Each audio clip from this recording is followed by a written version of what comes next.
Okay, today's the 10th.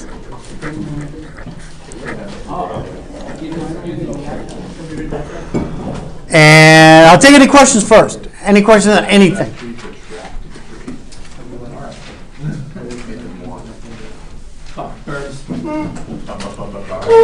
Just took a statics exam for the whole week. I've been focusing on starting today. I'll be focusing on web design and stuff tomorrow. Makes sense. All right, let's go on. Here's what we're doing.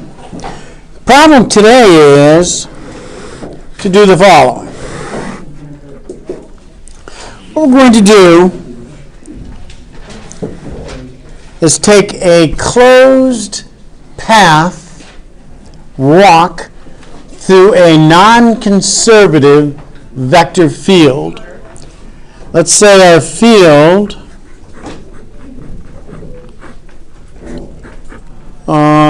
let's say is y1. This is a non-conservative field. And let's start at 0, 0. Let's go to 2, 0. Then let's go to 2, 1.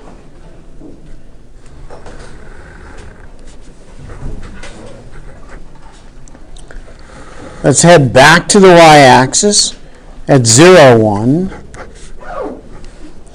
And then down the y-axis back to 0, 0 again. Okay? So, if this Teddy, how you doing? All right. First, that's such an idiot. I messed up another question that was like the one that I messed up on the calc test. I did it Really? again. Yeah. Teddy, don't be so harsh on yourself. You are a human being, subject to error. So just. I mean, I'm not like Dan or Jay or anything. You know, I'm just. Or a certain man upstairs. No, I would put you right up there with those guys. Yeah, I mean, they're kind of like here, and then I'm like. No. There. No, Yeah, that's close though. Nah, you're. Maybe there. Keep on going up. You got a ways to go. Right there. All right, here's what we got. Right on this day.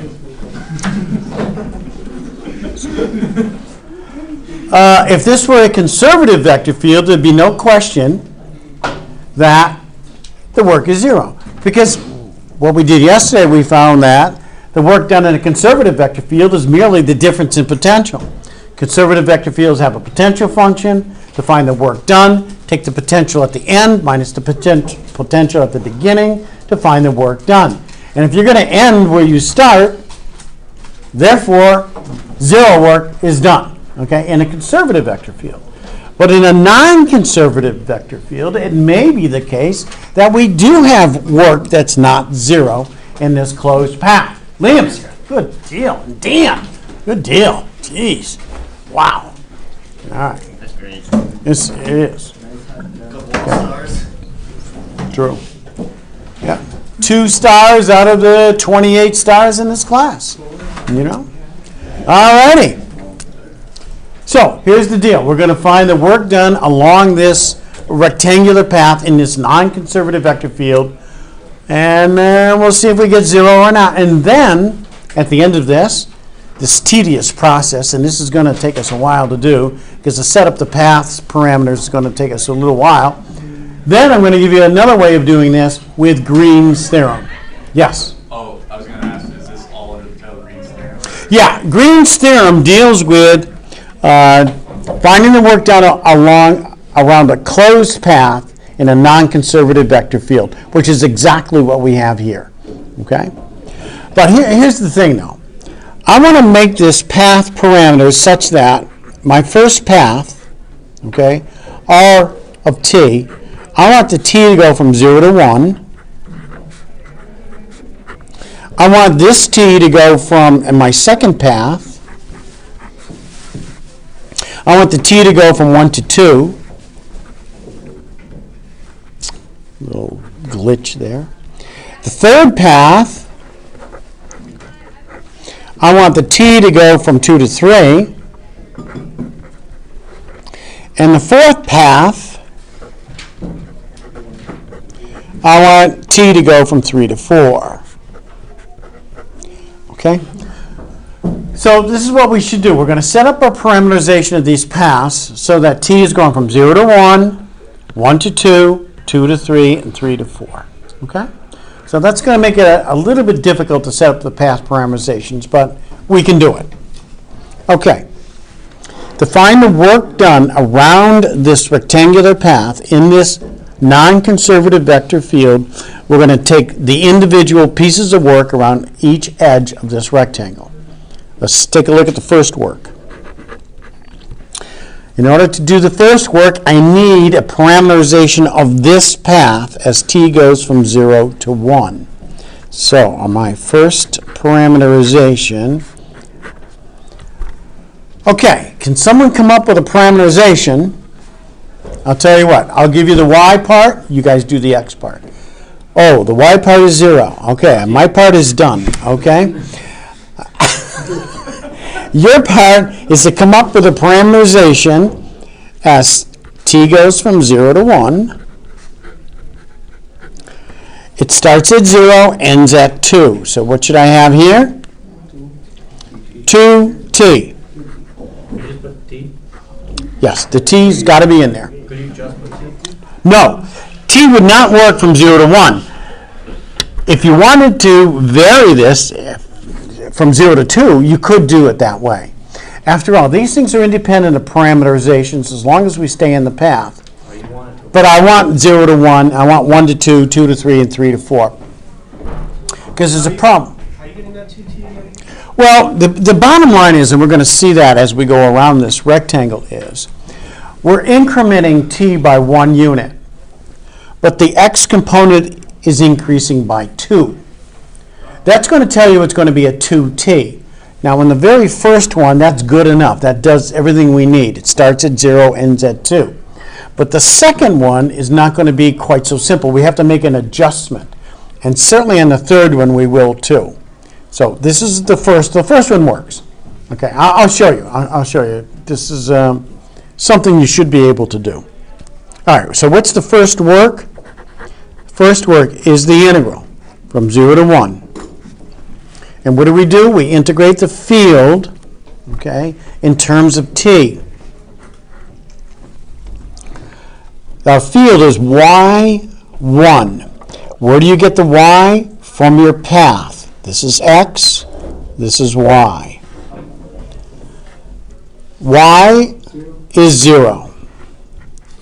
Okay. 1 is a constant. Dot. R prime. This is what we were doing yesterday. Okay. R prime is going to be 2 and 0. This is the work done along this edge of that rectangle. It's equal to 0, 1. The dot product is 0 joules of work. We do no work moving along that x-axis. No work is done. Okay? And if you think about it, check this out. If you look at the force vectors, or the vectors along this path, the y-coordinate is 0 throughout this path. Each force vector is 0, 1. The force vectors are these. And what are we doing? We're moving perpendicular to those force vectors, thus doing 0 work. Okay? Okay? You ready? Let's do the second one. Is everybody okay with this? All right, let's do. Well, I got room here. Let's. Question. Go ahead. How did you get the parameters again? The 0, t1 for each side. Where did that come from? It's like a couple steps. Oh, this here? Yeah. I just made those up. I'm saying I'm going to call this the first path, the second path, the third path, and the fourth path. So those would be given. Yeah. Well, you can call them whatever you want. What's going to be given are these points. And you're going to connect them with linear functions if that's what it is. But I just said, okay, I'm going to call the first path R sub 1, the second one R sub 2. And that's generally what you do. That's all that is. Now let's do the second one. This one's, we're going to go up here, R2. 2TT? Let's check it out. Do you have 1/2 T 0? Or no, 0, 1/2 T. Let's just check it out. Here's what I want to do. I want to come up with a parameterization so as t goes from 1 to 2, I move from 2, 0 to 2, 1. 0T. I'll do the x component here, okay? I'll do the hard part. The x component, oh, that's 2. That's a constant. All right, that stays 2. 2T. Okay, now the next one is going to be 2t. No, 1/2. doesn't work. 1/2 T. It's going up by 1. T minus 1. Burns. Is it? Hold on. Come on, Burns. Eddie? T minus Ed? Well, it's going from T. You are correct. But let's take a look. First of all, 2t. 2t doesn't work. Okay? 2t doesn't work. Why? Because at 1, 2t is at 2. I'm starting at 0. I want to start at 0. T minus 1? T minus 1 is correct. That's what Ed said. Now, how do you get t minus 1? Here's what you do. This is the way you do these things. The increment here is 1 unit. The y's are going from 0 to 1. 1 unit increment, and you have a 1 unit increment in time. That tells you that 1 unit increment of time gives 1 unit distance. You must have a coefficient of t that's equal to 1. If I were going from 0 to 3, I'd have a 3t. If I were going from 0 to -2, it'd be a -2t. But what you have to do then is adjust to make sure it starts at the right place. If you get it to start at the right place by adding or subtracting, you have to do a translation here, it'll end at the right place too. So what I'm saying is this increments by 1, I know I have a 1t. But I have to start it at 0. So when t is 1, I have to subtract 1 so it starts at 0. Okay? Next one's going to be the true test because that's the trickiest one. Do you always have to, like, for your, okay, you have 2 less than equal to t, you know, This here? yes, those. You don't have to have it that Can you way. just go from 0 to 1 and then we could just. You do t could for do 1? every one of these from 0 to 1, and it would not change the answer at all. You would get the correct answer going to 0 to 1. The only reason is these problems are always given this way because it's more of a realistic thing that a particle moving around this rectangle doesn't go 0 to 1 here, 0 to 1 here, 0 to 1 here, and 0 to 1 here. Even though that will give you the same answer, but that's not realistic. That's not how the particle would move around the rectangle. It would take 1 second here maybe, or maybe even 2 seconds here, another second, and another second. It's something that happens sequentially. First you do this, then you do this, then you do this, then you do that. That's just the way it is. Okay. Okay, you ready? Second piece of work is the integral from 1 to 2. My field is y1.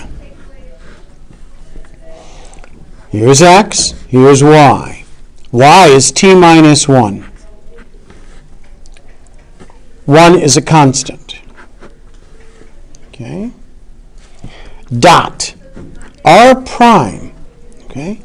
R prime is going to be 0, 1.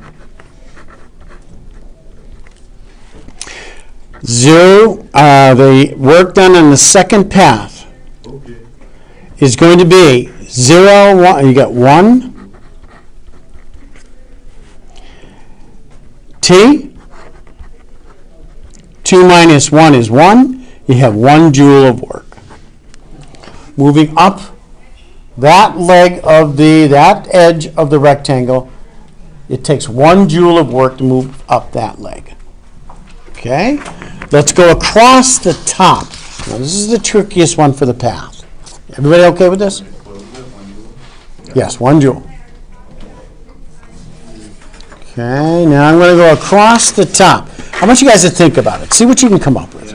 See if you can come up with a path on the top one. This is work 3, R sub 3. I want a parameterization, and I want the t to go from 2 to 3, and I want it to start at 2, 1 and end at 0, 1. Okay? So you do it. Absolute 1 minus t. What's that? Can we write absolute 1 minus t? 1 minus t?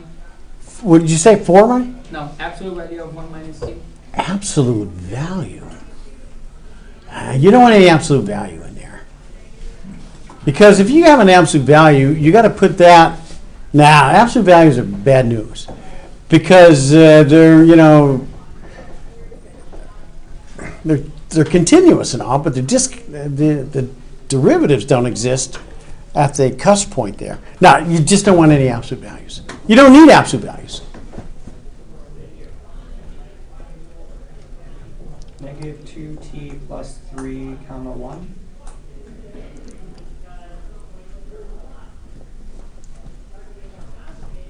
Negative 2t plus 1.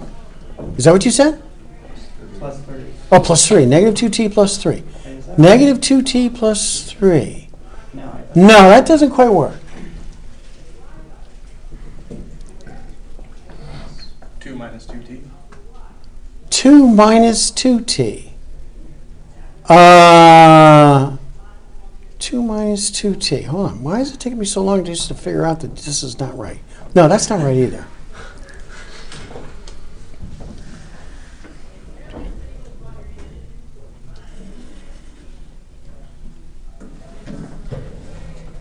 Anybody?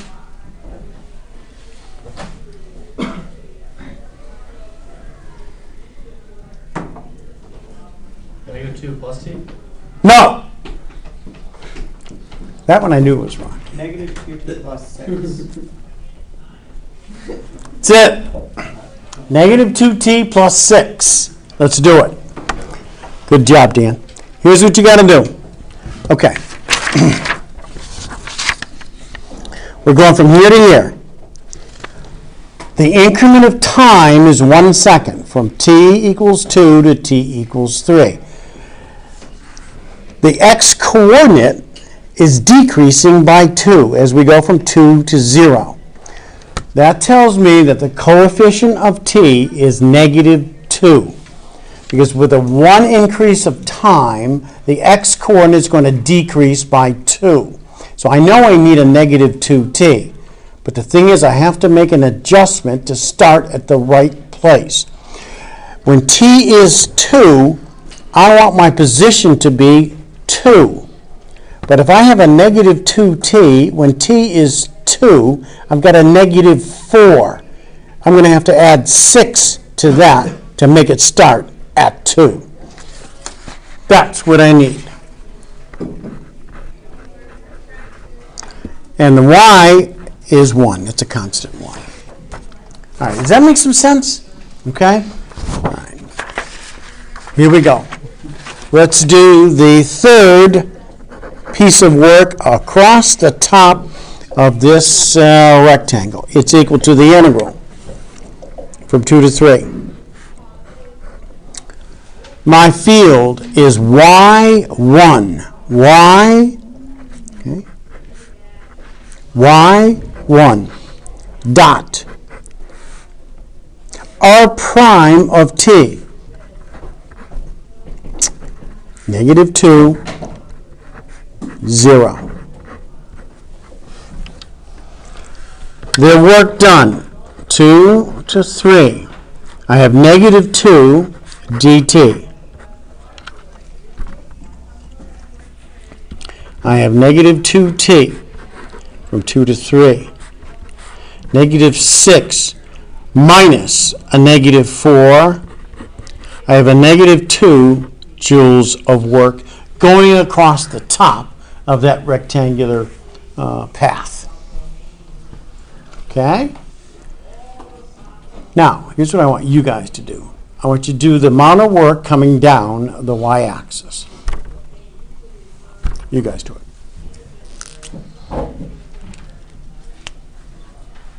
I suppose I should do it myself, too, to see if it was right. Let me do it myself as well.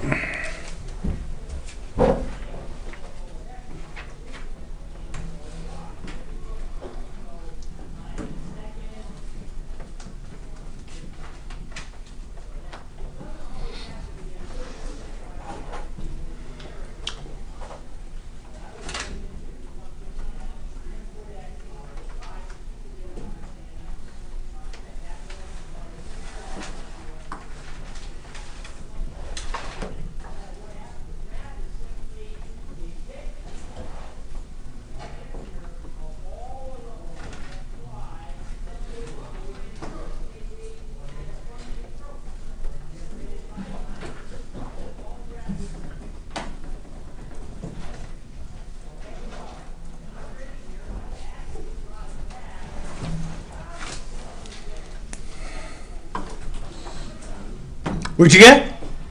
0, 4 minus t. Yep. Oh, the path? So your path is 0 and 4 minus t. Is that what you said? Yeah. Perfect.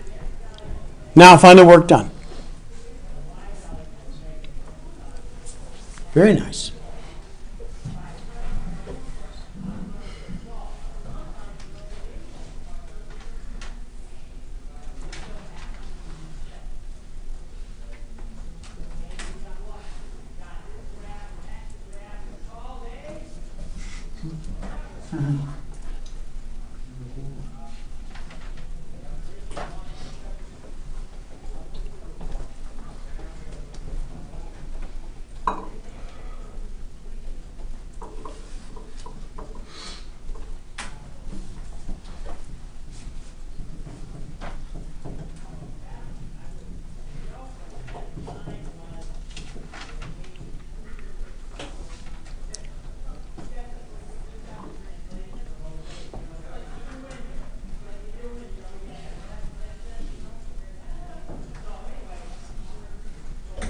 Mr. Russell, you have it?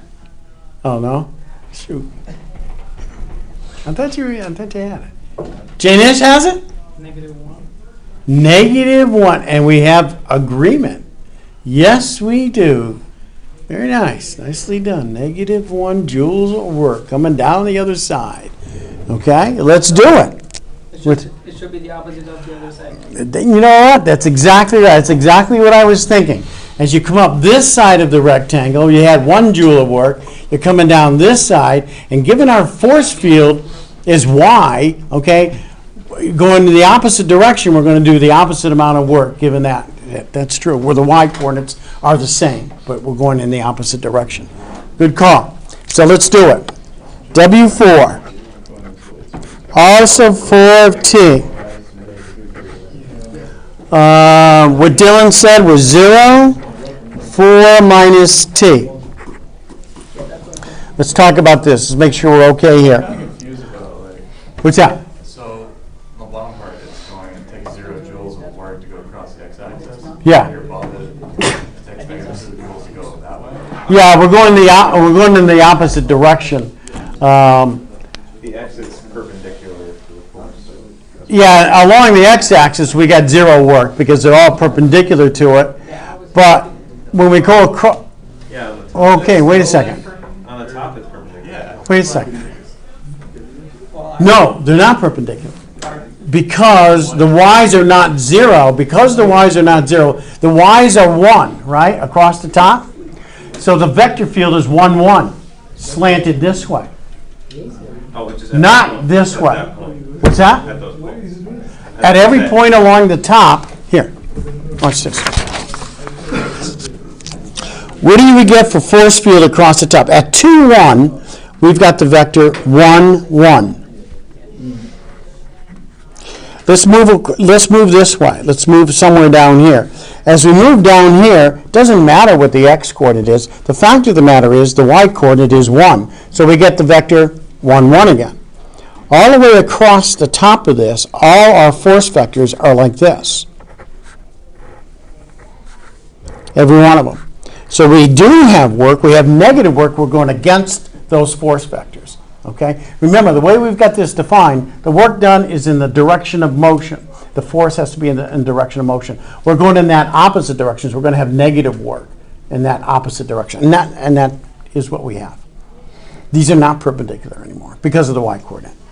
It's kind of cool the way these things work out. They work out really nice. So, 4 minus t. Is everybody else set with this? As we come down here, the y decreases by 1 unit per 1 unit increase in time. That tells me the coefficient of the t has to be a -1. But we have to make an adjustment. If our t is going to go from 3 to 4, at 3, I want my y to be 1. So I've got a negative t. When t is 3, I've got a -3. What do I have to do to make that start at 1? Add 4 to it. And that's why the plus 4. Okay?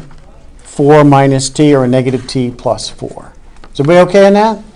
Okay? All right. So, fourth piece of work is the integral, 3 to 4. My field is y1 dot r prime 0, -1 dt. That's equal to 3 to 4 -1 dt, which is the opposite of t. That's a -4 minus minus plus 3 is a -1 joule of work. And that's what Jane has said. As we go up the one side of it, it's a 1 joule of work. Down this side, it's a -1 joule of work. The y coordinates are the same, but we're going in one direction, in this direction, and the other one we're coming down in this direction. Okay. So, what's the total amount of work done? Bless you. Total amount of work done is 0 plus 1 plus a -2 plus a -1 is equal to a -2 joules of work. And like I said, if that's a conservative vector field, that answer must be 0. Okay? But in a non-conservative field, anything is possible. Well, it turns out there's a totally different way to do the problem. Rather than doing each path, independent path, and doing the work around each of those paths, there's something that enables us to do these kinds of closed path work problems by using what's called Green's theorem.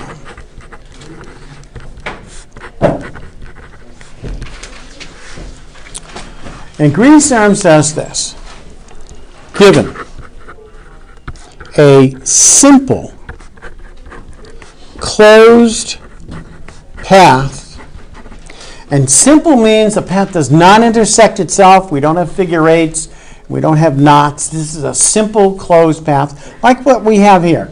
Very simple closed path. Closed path means it ends where it starts. Simple means it does not intersect itself, with counterclockwise orientation.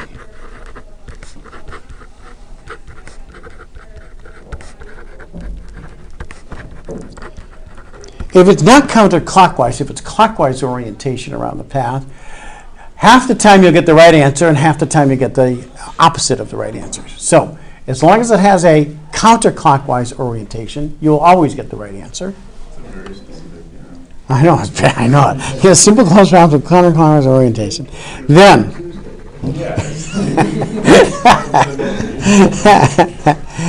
the work, which is equal to, and let me do it the way, this is what we've been doing.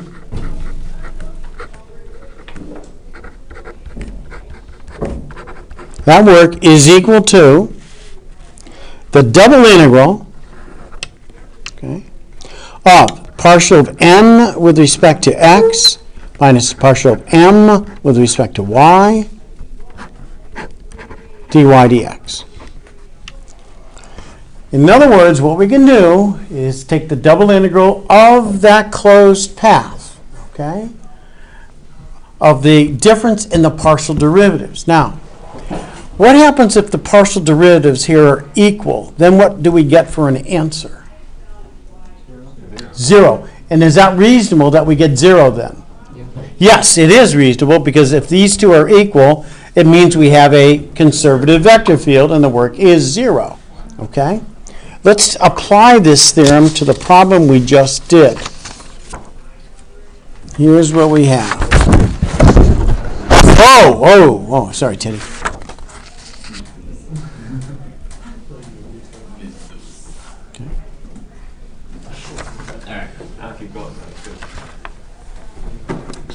Okay. Where's Nick? Oh, yeah, Nick's not here. All right. Let's do it over the problem we just did. Here's the problem we did.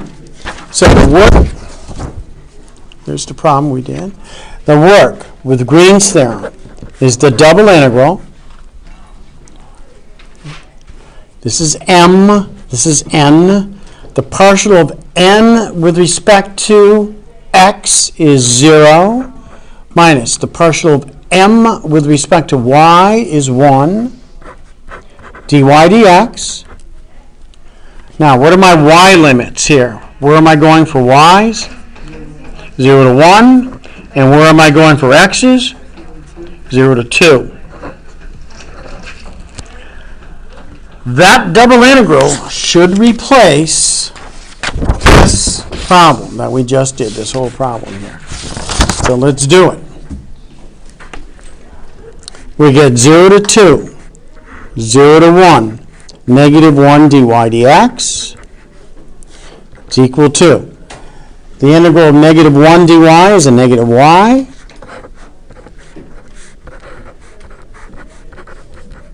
Substitute in 1. Integrate negative 1 dx, which is the opposite of x,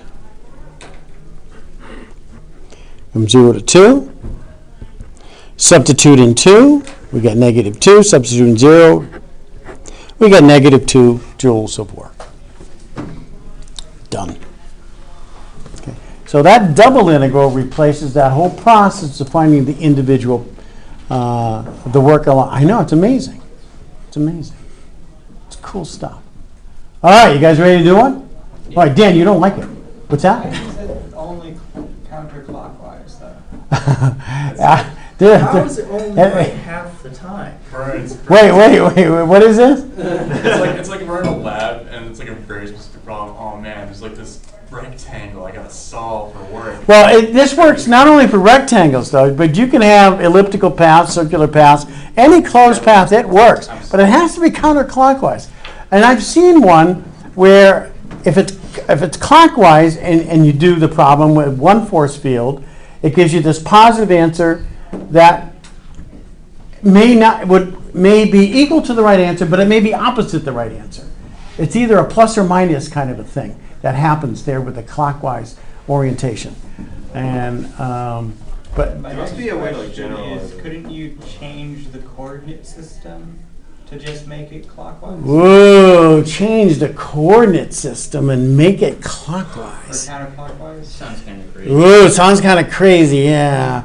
Dan, you may be able to do certain things to it, but that is part of the theorem. I know it always has to have a counterclockwise orientation to make sure you get the correct answer and not the opposite of the correct answer. You may be able to do something, Dan, and you know what? I wouldn't put it past you to be able to do something So there. what was our N and M again? I missed that. That M and N are named after the singer. He's the one that first discovered this. M is the X component, N is the Y component of our force field. Okay. Yes, Dylan. So this is like working with two-dimensional surfaces, right? Yeah, two-dimensional regions, Is yes. there any way that this is like to be coherent with a three-dimensional region? Then you've got what are called surface integrals instead of line integrals, and you have an extension of this to Gauss's theorem from Green's theorem. And Physics 2, Oh, is that what it is? What if you have a line that goes around a tree in a three-dimensional vector? Could this be used for that? no, you have to make adjustments for 3 space. It has to be something else. I'm going to give you guys one to do. You ready? Kind of. Ah, what does that mean? It means it's time for the semester. Oh, well, I'll tell you, that's the material in the course right there. Green's theorem. What's that? That's Calc 3. That's it, Calc 3. But I got to give you one problem. You do it. I'll give you a square. We'll do a simple square kind of a thing. Quick question. How do you find the bounds? I'm kind of Bless you. So if you have this, never mind. You got it? Got it. Brandon got it. Oh, so you usually refer to yourself in the third person like that? All right. Why don't you do this one? Let's take it. We'll keep it simple. Let's say the field is 1,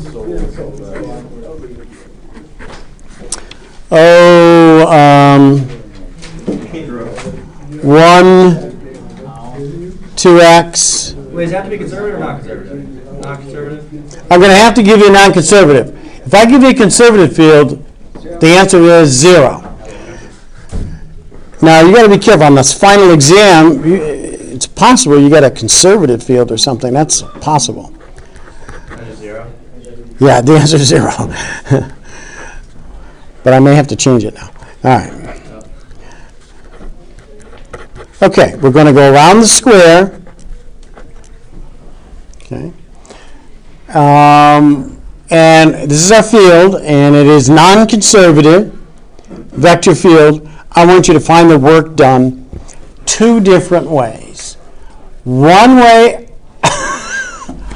by finding the work done along each of the sides of the square, and the other way with Green's theorem. Yeah, but I just learned this awesome theorem that like skips all of that. I know.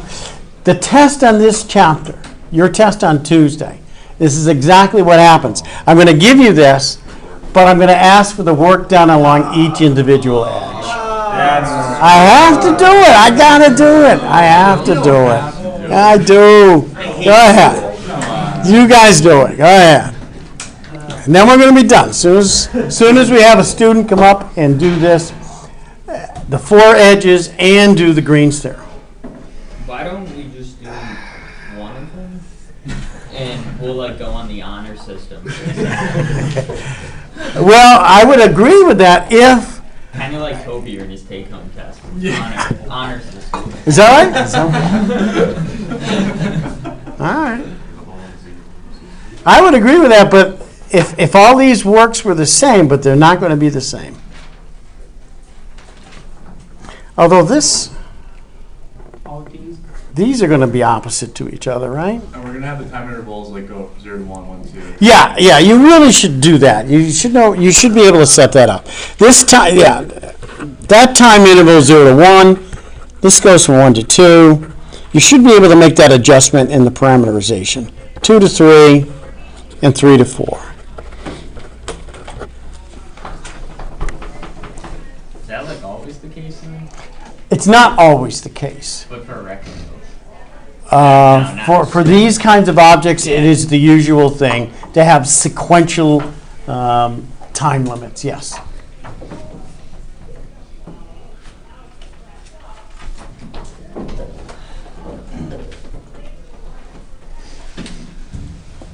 One person.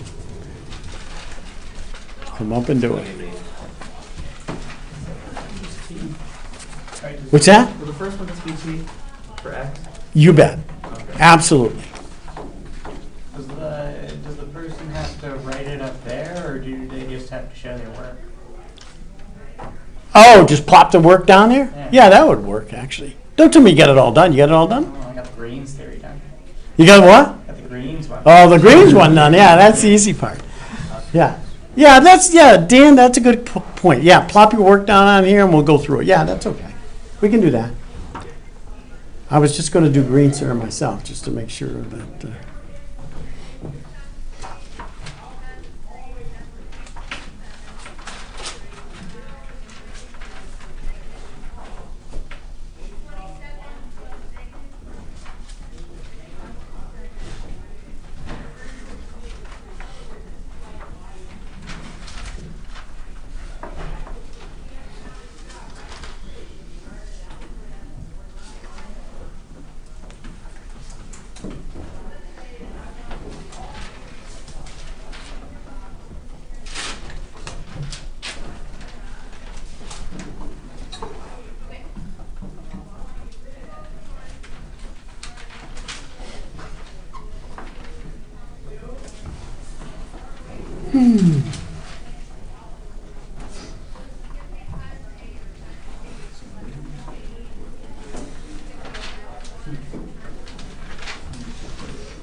me scared. I was like, hey.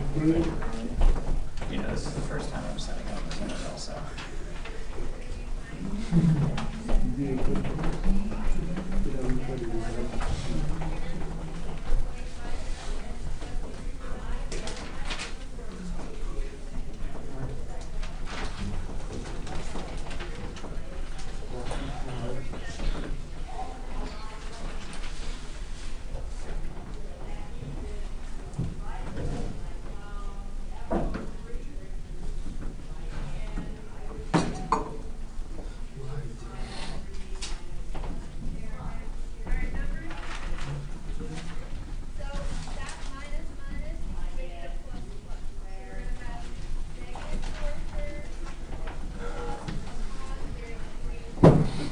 The first one.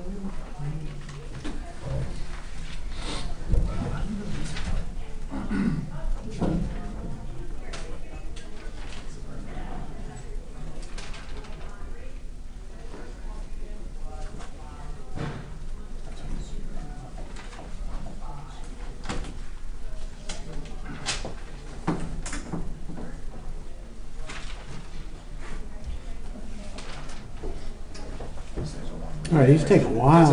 I was just thinking that. I was looking at it like, wait, he said 0 to. Yeah. Sorry if that changed Play 0 or 1.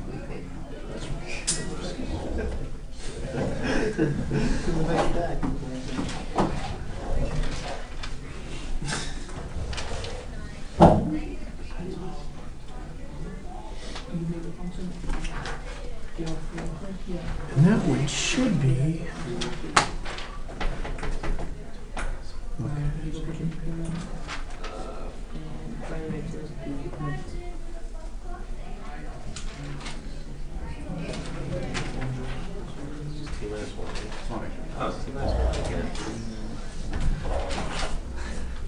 Did it, Burns. You got it? I got the first part. Well, that's a start. Pretty proud of myself. I don't know, Burns. It's a pain in the neck when you do all of them all out. I wrote the first. I hope my equations are right, or else I'm just doing all this extra work. What's that? That'd be a real bummer. Right? I was thinking the same thing. No, I don't want to write them all out. I'm sorry. Man, if only there was some like super fast method.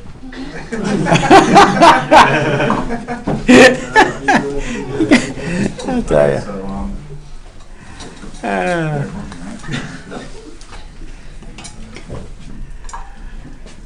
All right. plug in. This is your rate video. One can be the same. Oh, yeah.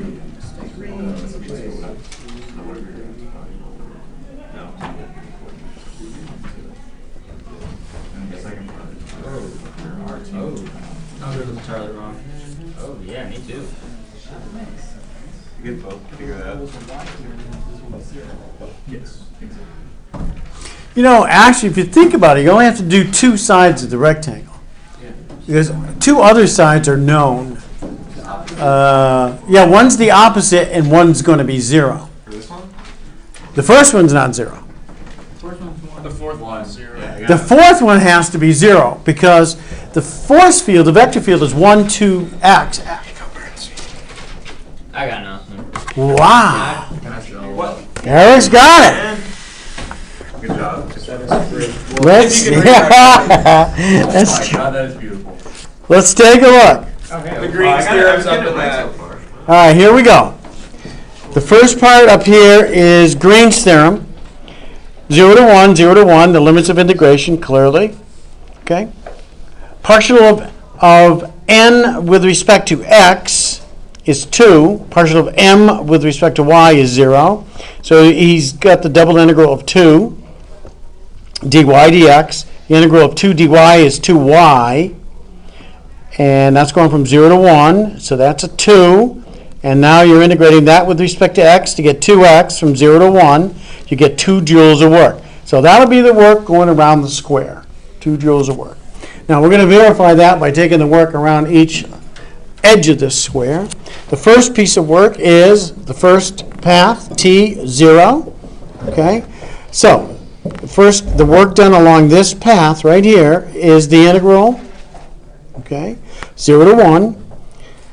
Take t0 and use our field, which is 1, 2x. So it's 1, 2x. X is t. This is your x, is t. So it's 1, 2t dot r prime, 1, 0, dt. Okay? He saves time by not writing out the dt's and the like. Well, that's okay. All right. And that's okay. All right, so when you do this dot product, you get 1 plus 0, which is 1. So the integral of 1 dt is t. That's what he's got here, from 0 to 1. 1 joule of work going along the x-axis down here. 1 joule. Perfect. Now we're going to go up this side. When we go up that side, we're going to have the t going from 1 to 2. The x component, the x part of this is 1. It's constant. The y goes from 0 to 1. It increments by 1 in 1 increment of time. That means the coefficient of t has to be a 1, which it is. But we have to make an adjustment to make sure we start at 0 when t is equal to 1. And the way to make that adjustment is to have t minus 1. You'll notice when t is 1, t minus 1 will give you the 0 start that we need. Okay? And when t is 2, you can verify that, we get 2 minus 1, which is 1, the y coordinate that we need at the end. So 1, t minus 1. Substitute in our field, 1, 2x. 1, 2x. X is 1. 2 times that is 2. R prime, 0, 1. Take the derivative. Do the dot product to get 0 plus 2 is 2. The integral of 2 is 2t. From 1 to 2, 4 minus 2 is 2 joules of work.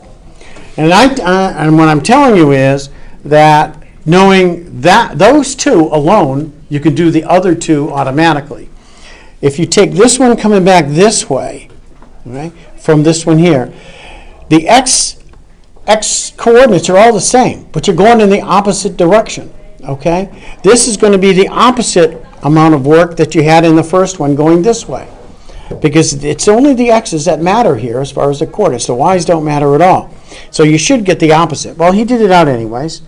So we're going to go from 2 to 3 on the t. The x's are decreasing by 1, so we get a negative 1t. But when t is 2, I have to start at 1. So negative t is 2, that's negative 2. To start at 1 from negative 2, you have to add 3. And that's what he did. He added 3 to start at the right place. And from there, substitute into our field, 1, 2x. It's 1, 2x.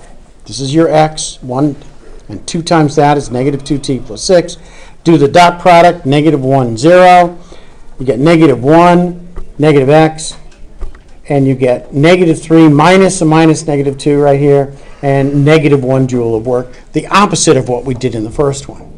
Coming down the fourth leg, all the x's there are zeros. All the vectors here are these vectors. They're 1, 0 vectors, every one of them, perpendicular to our path. Therefore, no work coming down the y-axis. Therefore, our work done is equal to, the sum of all these is 1 plus 2 plus negative 1, and the sum is, again, 2 joules of work. Verifying Green's theorem. That away there. Nice job there. Thank you very much. Okay. Tomorrow? What? That's it. Vote? Yeah, I'll give you an outline for the test and tell you what to expect on this test. It's over. That's it. That's all it is. Monday we'll just be answering Yes. questions. Hugs. Thank you. Guess I might as well just stop going to all my classes. Yeah, it was perfect. It's just right. And we'll talk about, I'll take any questions. If you go roadmap, we're all set. See you guys. Time was in the year. It's 2 minutes. Yeah. I would call something. Wait, Dylan, you serious? Oh, no. What if I wasn't in my Dude, I'm already done. Yeah. I have already done.